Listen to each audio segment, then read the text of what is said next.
আর dear viewer, যারা video দেখছেন, আজকে কথা বলবো আপনার শরীরে প্রচুর পরিমাণে রক্ত আছে, এটা আপনি কিভাবে বুঝবেন। যদি কোনো কারণে আপনার শরীরে রক্তের পরিমাণ কমে যায়, আপনি কিভাবে বুঝবেন। অর্থাৎ আপনার রক্ত অশূন্যতা রোগ দেখার জন্য আমরা এই দেখেন,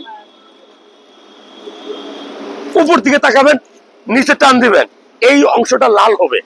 যত বেশি লাল তত বেশি রক্ত আছে।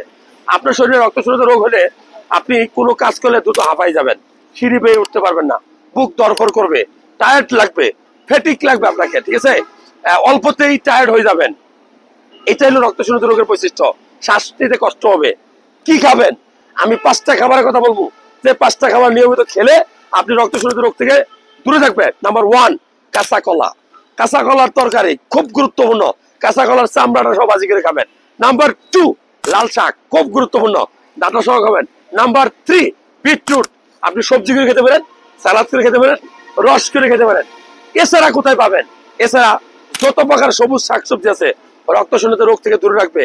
কলার মোচা আমরা ফেলে দেই, মনে রাখবেন, কলার মোচা খেলে আপনার শরীরে রক্ত শূন্যতা রোগ থেকে দূরে থাকবেন। এছাড়া ডিমের কুসুম, কলিজা, লাল মাংস, দুধ, এগুলা খেলে আপনি নিয়মিত খাওয়া দাওয়া করবেন। লেবু খাবেন, কাঁচামরিচ খাবেন, রক্ত শূন্যতা রোগ থেকে দূরে থাকবেন।